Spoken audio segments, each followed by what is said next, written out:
Muy buenas, mi nombre es Oscar Reyes, soy estudiante de segundo año de la carrera de odontología de la Universidad Nacional Mayor de San Marcos y el día de hoy desarrollaré el tema de adenocarcinoma de colon para el curso de patología general. Bueno, comencemos describiendo algunos puntos básicos sobre el colon. El colon mide aproximadamente 1,5 metros, inicia desde su comunicación con el intestino delgado en la válvula ileocecal y termina en el ano. Superficialmente presenta saculaciones llamadas austrias, al igual que tenias. Si describimos su recorrido, veremos que va desde la fosa ilíaca derecha, el flanco derecho, el mesogastrio, el flanco y fosa ilíaca izquierda hasta el hipogastrio. Se divide en ciego, colon ascendente, colon transverso descendente y colon sigmoides. El ciego es su parte inicial y donde encontraremos al apéndice cecal llena de nódulos linfáticos. El colon ascendente es el que continúa. Este se dobla hacia la izquierda formando la flexura cólica derecha y el colon transverso va desde la flexura cólica derecha hasta la izquierda. El descendente es el retroperitoneal y inicia justamente desde ahí, desde la flexura cólica izquierda hasta la formación en ese que vendría a ser el colon sigmoides. Histológicamente, si hacemos un corte en esta sección del colon descendente, observaremos que existen 4 capas. La que está en contacto con la luz es la capa mucosa, revestida de un epitelio cilíndrico simple con células caliciformes y vaginaciones llamadas glándulas intestinales o criptas del Lieberkühn. No presenta vellosidades ni células de Paneth como el intestino delgado, pero sí presenta una muscular de la mucosa que la divide de la submucosa. En la submucosa encontraremos adipocitos y tejido conectivo denso irregular. En la capa muscular, una capa circular interna y una longitudinal externa. Y más externamente, la capa serosa. Fisiológicamente, la luz del colon se mantiene lubricado gracias a la mucina liberada por las células caliciformes. La digestión en esta sección del tubo digestivo depende de su microbiota. Los microorganismos de esta zona metabolizan la fibra dietética produciendo ácidos grasos de cadena corta que son la principal fuente de energía del colon. Y la principal función de este tejido es la absorción de líquidos y electrolitos. Dicha absorción se encuentra regulada principalmente por la aldosterona. Ahora bien, podemos observar en la imagen derecha un corte longitudinal de la mucosa del colon, donde destacan justamente las glándulas intestinales.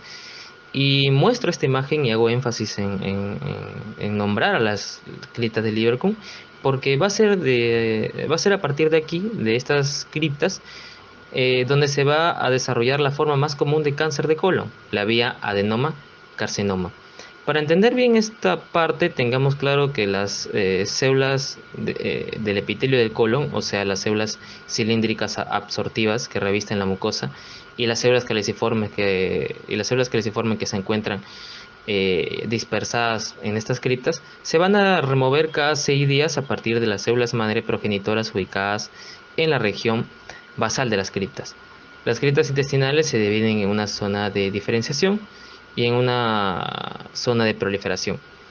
En la zona de proliferación vamos a encontrar justamente a las células que se encuentran en la parte más basal. Principalmente son células madre progenitoras y por encima de estas pues a las células proliferativas indiferenciadas, mientras que la zona de diferenciación justamente en la parte más basal estarán las células en proceso de diferenciación y ya formando parte del epitelio del colon las células epiteliales intestinales ya diferenciadas en la parte más superficial, ¿no? Por otro lado, las células caliciformes maduran siguiendo pues otra ruta, una ruta contraria, podríamos decir, ya que estas se van a madurar van a madurar en el tercio basal y acorde van liberando su mucina van a ir ubicándose en la parte más superficial, pero obviamente con un menor volumen, pues ya no van a tener tanta mucina como en la parte basal. Específicamente en la zona de proliferación, como su nombre lo dice, ocurre una proliferación de las células y un recambio celular constante. Esta actividad proliferativa se la debemos a la vía de la WNT beta-catenina, que es una zona, que es una vía, que es una vía que se encuentra regulada negativamente por la BMP, pero las células madres progenitoras van a contrarrestar el actuar de la BMP, liberando pues antagonistas de esta proteína, manteniendo así su proliferación constante. Otra proteína vendría a ser la BCL2. Esta tiene una actividad antiapoptótica, por lo que es beneficiosa. Y es bueno, pues recordemos que si queremos, lo que queremos aquí en esta zona es formar nuevas células, no destruirlas. Por otro lado está la zona de diferenciación. Esta también es otra historia. Aquí el gen APC como el BMP van a inhibir negativamente la vía de la WNT beta-catenina, impidiendo que la beta-catenina se hunda en los factores de transcripción TSF o LEF dentro del núcleo y permita la sobreexpresión de agonistas de la WNT. La acción conjunta del APC y de la BMP son fundamentales en esta zona, ya que aquí no queremos proliferación, queremos diferenciación. Pero, ¿qué pasaría si ocurriera una mutación del gen APC? Aquello permitiría la persistencia de señales proliferativas que van a dar paso a un agrandamiento y fisión de las glándulas intestinales, haciendo que estas formen focos de critas aberrantes denominadas pólipos o adenomas benignos, que se proyectarán hacia la luz del colon, así como se observa en la imagen inferior derecha. Ahora sí, hablemos unas pinceladas sobre el cáncer de colon. Primero, el cáncer de colon es la tercera forma más habitual del cáncer y la segunda mortalidad por cáncer. Es 10 veces más prevalente en países desarrollados, o industrializados. Y luego veremos que esto tiene mucho que ver con la dieta, el pronóstico de vida que existe en países del primer mundo, ¿no? La prevalencia es más o menos igual en hombres y mujeres, no hay diferencias significativas, la verdad. Puede ser hereditario o esporádico. El hereditario es por mutaciones germinales y el esporádico por mutaciones somáticas y polimorfismos generados principalmente por el estilo de vida y que justamente es la causa más común de cáncer de colon, ¿no? El 80% aproximadamente. Se genera en la mayoría de sus casos por la malignización de un pólipo adenomatoso benigno. Hemos visto que la vía más común, recordemos, es la de adenoma carcinoma. Y se presenta de dos maneras, como el cáncer de colon polipósico, que vendría a ser nuestro tema, y el cáncer de colon no polipósico, que es principalmente hereditario y causado por la inestabilidad de los microsatélites. Bueno, eso ya explicaremos más adelante qué es. Ahora sí hay que entrar de lleno a los pólipos. ¿Qué es el pólipo? El pólipo es una proyección o lesión displásica del epitelio anómalo hacia la luz colónica que se origina en la mucosa y que se puede malignizar a un adenocarcinoma. Bueno, y si recordamos lo que dije hace un momento, ¿no? Las alteraciones en la regulación del ciclo celular de las critas van a dar paso a una persistencia de señales proliferativas, del recambio celular y de señales antiapoptóticas que van a inducir a la aparición de los pólipos. Estos se presentan histológicamente y según su grado de displasia en 4 formas diferentes. La primera y la más común pues vendría a ser la de los adenomas tubulares, que se presentan en el 87% de los casos.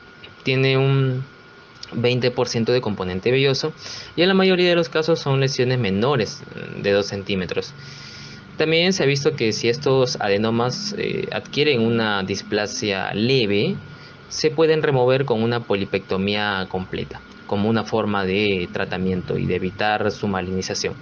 Pero a ver, acabo de decir displasia, pero ¿qué es la displasia? Entendamos a la displasia como un cambio preneoplásico que se define como cambios en el núcleo, irregularidad de las células, hipercromasia, o sea que se tintan más con el HY, y un alto grado de anaplasia, o sea la pérdida de la diferenciación celular.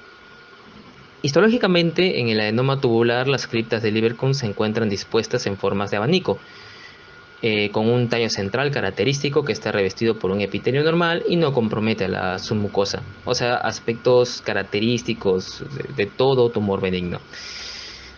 También están los adenomas vellosos, que son los más peligrosos, se manifiestan en el 5% de los casos, tienen un alto poder de malignización, miden de 10 a 15 centímetros y se muestran más en el colon sigmoides. Histológicamente simulan las velocidades del intestino delgado, o sea, proyecciones hacia la luz, y tienen una superficie afelpada semejante a un coliflor.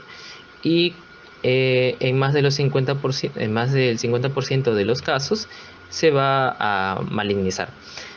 Está también en lo que son los adenomas tubulovellosos. Esta forma se da en el 8% de los casos y poseen características tanto de los tubulares como vellosos. Sin embargo, los más peligrosos siguen siendo los adenomas vellosos. Luego están los adenomas hiperplásicos aserrados. Este tipo de pólipo se llama aserrado por su arquitectura glandular en forma de dientes de sierra. Describe comúnmente dilataciones en las criptas y una apariencia normal.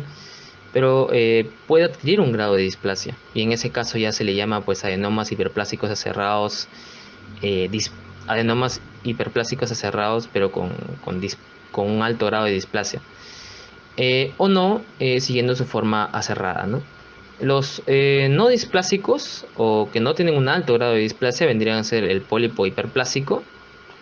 ¿Ok? El pólipo hiperplásico, rica en células caliciformes y pobres en mucina, y también los adenomas sesila cerrado.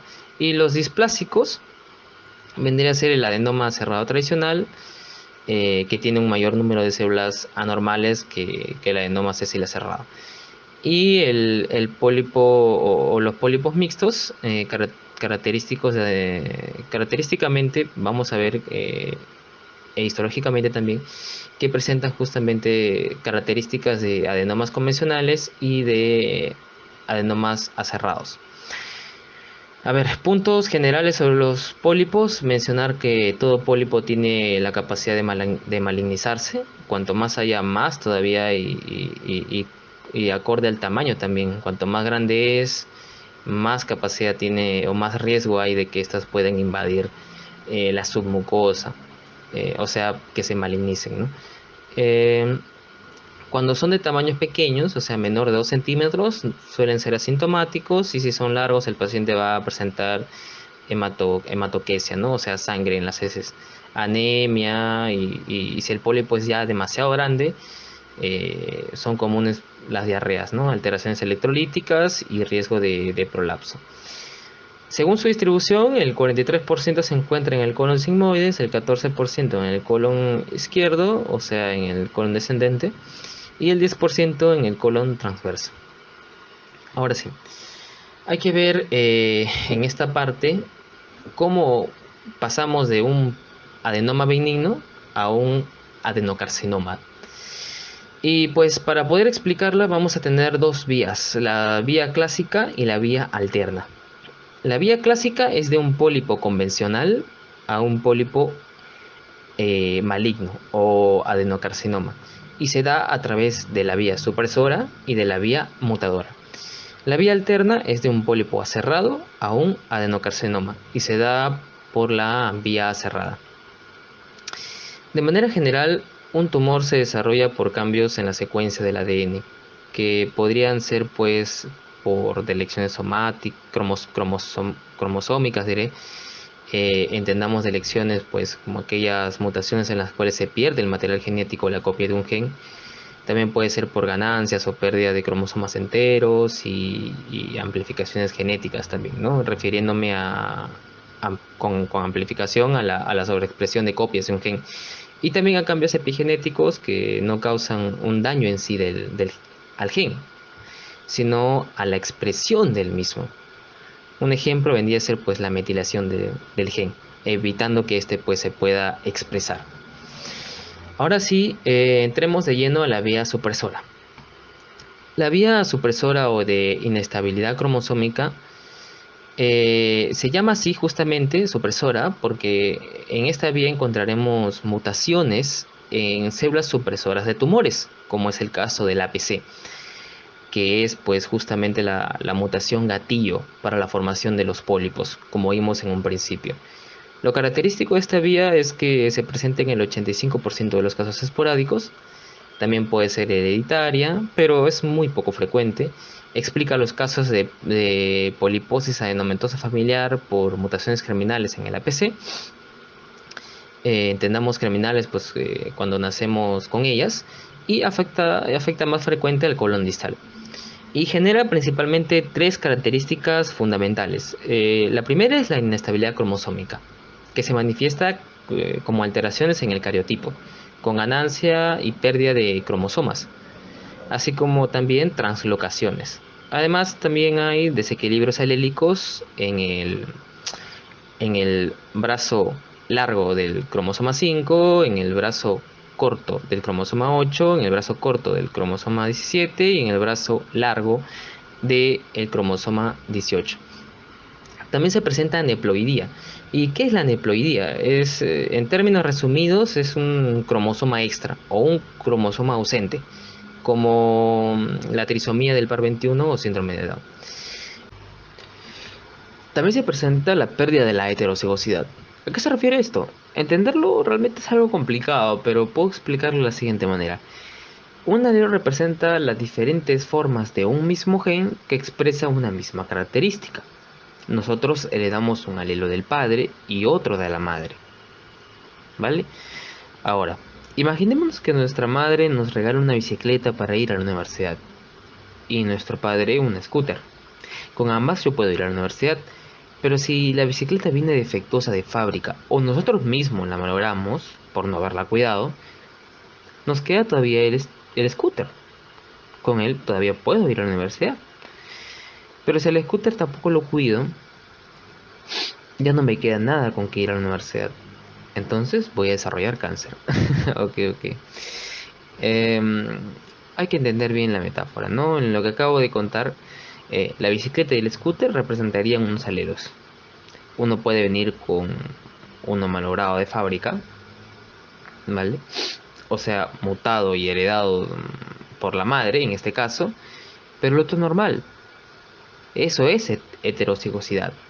Pero si ambos se vuelven mutantes, pierdo esa heterocigosidad y desarrollo el cáncer, ya que tendré alelos homocigotos para el alelo mutante. ¿Ok? Lo que quiero decir es lo siguiente, o sea, imaginémonos que, bueno, el siguiente caso. Yo tengo dos copias de un mismo gen, ¿ya? Tengo las dos copias del APC. Yo nazco con una copia del APC mutante, ¿ok? Una copia mutante. Pero todavía me queda una copia del APC. Con esa copia, pues voy a poder suprimir la acumulación de la beta-catenina y de que esta pues genere una proliferación máxima, o sea, una hiperproliferación. Pero ¿qué pasa si yo pierdo esa copia que me queda todavía? Ya no va a haber que pueda suprimirlo. Y ahí pues se va a desarrollar el cáncer. Bueno, ahora hablemos sobre las mutaciones que ocurren en la vía supresora siguiendo su patocronía. Primero está la mutación del APC, que es la principal, y también la mutación en el CTNNB1 y la sobreexpresión de la COX-1 y COX-2. Luego habrá una mutación del gen KRAS, también de la DCC y de la TP53. Y como podemos observar en el siguiente gráfico, todo nace como un epitelio normal, se da la pérdida del APC, que es el gatillo, se produce un adenoma temprano, luego se da la mutación del RAS, un adenoma intermedio, la pérdida del DCC y otros genes supresores de tumores, se da lo que es la aparición del adenoma tardío y la pérdida del TP53 o la proteína P53 y la aparición del adenocarcinoma. Bueno, ahora sí expliquemos en esta parte al gen APC, al CTNNB1 y el exceso de la COX-1 y COX-2. Como habíamos visto en un principio, la mutación del gen de supresor de tumores APC generaba la acumulación de la beta-catenina en el citosol. Este se traslocaba en el núcleo y esto permitía la expresión de oncogenes promotores de la WNT e inductores de la proliferación y el recambio celular. Pero si estudiamos a profundidad este proceso, podemos ver que funciona de una manera más compleja, ¿no? Y lo veremos justamente en este gráfico. Cuando la vía se encuentra inactiva por ausencia de ligandos de la WNT, la beta-catenina se encuentra unida y regulada por un complejo de destrucción que está compuesto por axina, DVL, poliposis adenomatosa coli o APC, glucógeno sintetasa quinasa 3 beta y caseína quinasa 1 o CK1, que degradan la beta-catenina mediante un sistema ubiquinina proteosoma, que consiste en la ubiquinización y fosforilación de la beta-catenina para luego ser dirigida a los proteosomas donde será degradada, manteniendo así los niveles bajos de beta-catenina en la célula. Pero cuando la vía está activa, los ligandos de la WNT, que son moléculas de señalización extracelular, activan a los receptores transmembrana Fresnel, que a su vez fosforilan a los receptores LPR, que inducirán a la translocación del complejo de destrucción hacia la membrana celular, donde se fosforilará la DVL, lo que conducirá a una inactivación del complejo, permitiendo que la beta-catenina se pueda acumular dentro del citosol. Lo mismo ocurre cuando hay una mutación del APC. Este, pues, al ser parte del complejo de destrucción, no podrá degradar la beta-catenina, haciendo que ésta se acumule, se trasloque al núcleo, se una a los factores de transcripción TSF o LEF y permita la sobreexpresión de genes diana de la WNT, que llevarán a una proliferación, diferenciación y supervivencia celular. También hay otras vías, otras formas de mutación en esta etapa temprana, que vendría a ser pues la mutación del gen CTNB1 que codifica la beta-catenina, y también excesos en la COX-1 y la COX-2, que lleva a una disminución de la E-caderina, lo que produce un aumento de la proliferación celular constante. Y esta última mutación se presenta justamente en el 20% de los casos. No es muy estudiada, no se presenta mucho en los artículos. Normalmente en la literatura no te nombran esta mutación, pero hay algunos que sí. Y justamente se realiza un esquema de tratamiento para estos pacientes a base de AINES, como un método de quimioprevención. El gen KRAS. Ahora sí, agárrense porque nos toca hablar sobre el gen que más se muta en pacientes con cáncer de colon. La mutación del RAS altera una amplia gama de vías de señalización que estimulan el crecimiento, la diferenciación, la resistencia inmunológica, la angiogénesis tumoral, la COX-2 y muchas otras vías que seguro ni se saben. Pero para entender cómo actúa este gen debemos tener claro que existen dos rutas para el RAS, la AKT y la MAPK. Pero también interviene en la ruta del STAT. A ver, en condiciones normales el RAS se encuentra unido a la GDP, aquella es su forma inactiva, y esto se da gracias a las proteínas activadoras de la GTPasa o GAP, mientras que la forma inactiva se da gracias a la actividad de la GEP, que permite la fosforilación del GDP a GTP, haciendo que el RAS adopte su forma activa. La forma en la cual se puede activar el RAS es a través de las moléculas SOS y GRB2, que se activan por el receptor del factor de crecimiento epidérmico, que tiene como ligando al factor de crecimiento transformante alfa y al factor de crecimiento epidérmico. Pero el más importante en los estudios o en la literatura se muestra que es el factor de crecimiento transformante alfa. Pues si el RAS toma la ruta del MAPK, se va a generar más factor de crecimiento transformante alfa, creando pues un feedback positivo.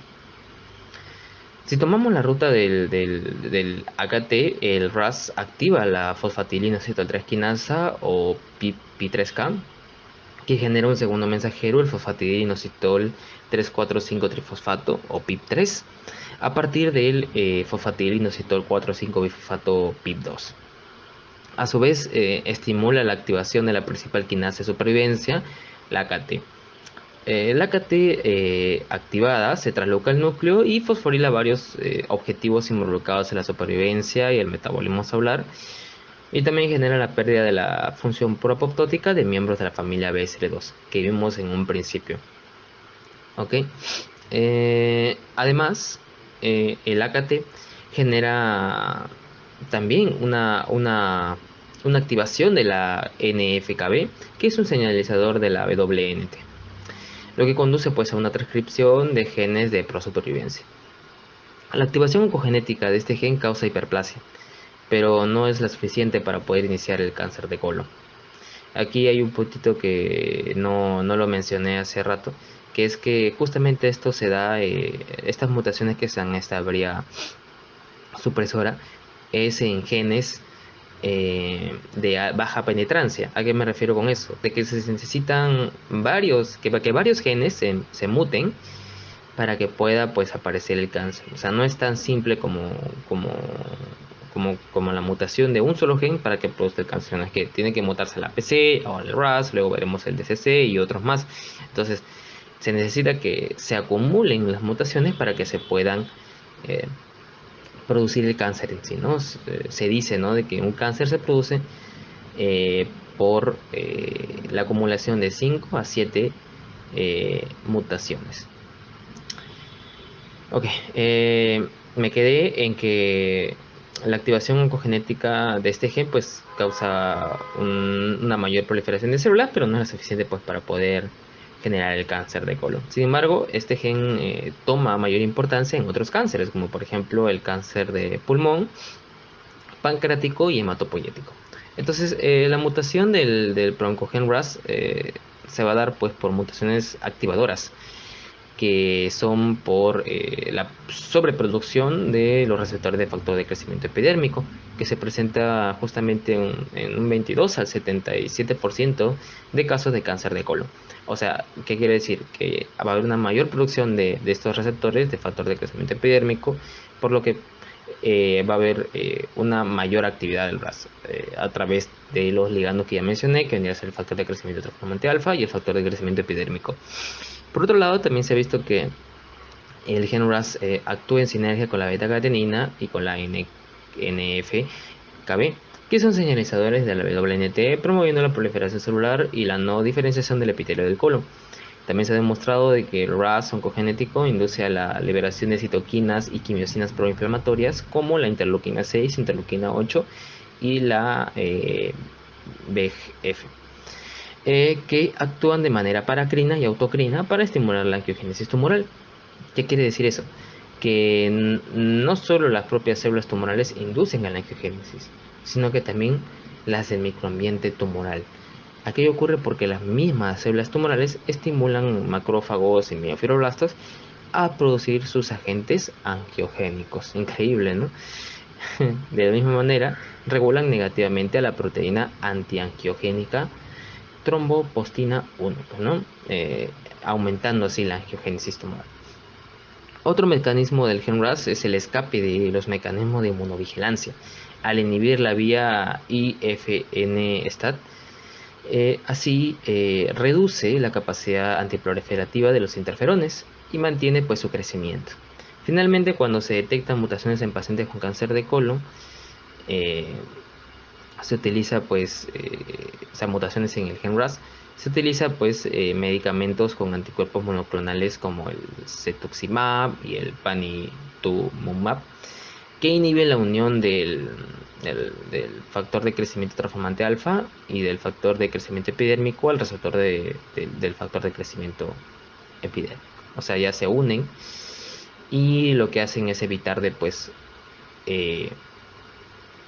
que se unan pues sus ligandos verdaderos, ¿no? Para que se dé la activación del RAS. O sea, evita la activación del RAS. Es como una inhibición competitiva.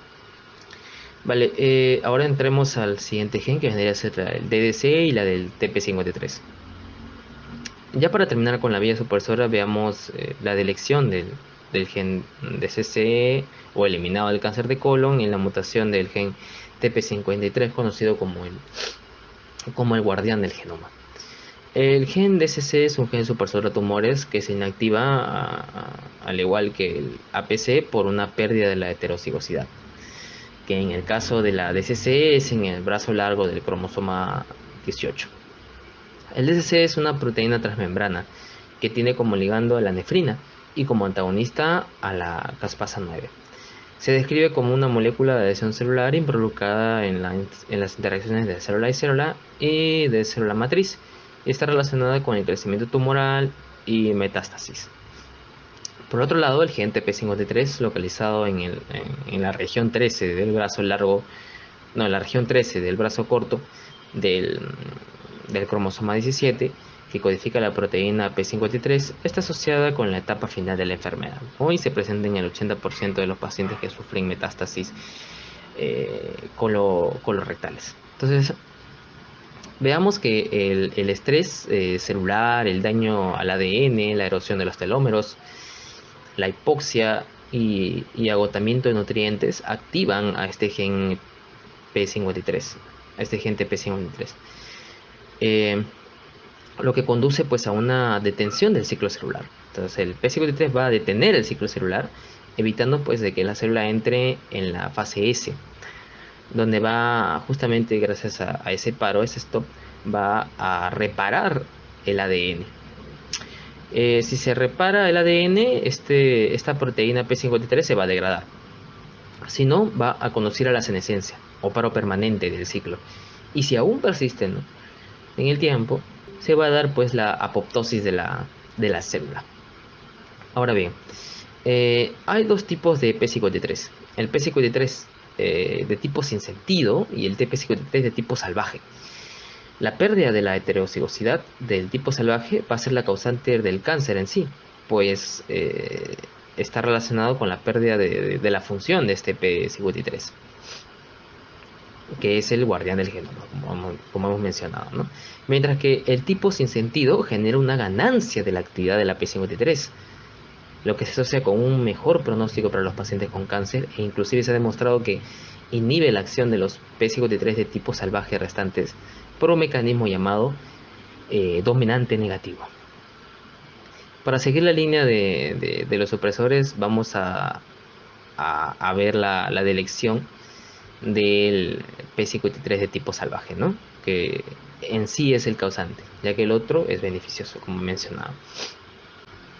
Entonces, el P53 mutante activa los factores de transcripción de los señalizadores beta-catenina y NF-κB, que luego van a dar la liberación de citoquinas proinflamatorias que a su vez llevan a una hiperactivación de la vía de la WNT, que induce a una estructura glandular de los organoides tumorales, lo que va a provocar una invasión a la submucosa.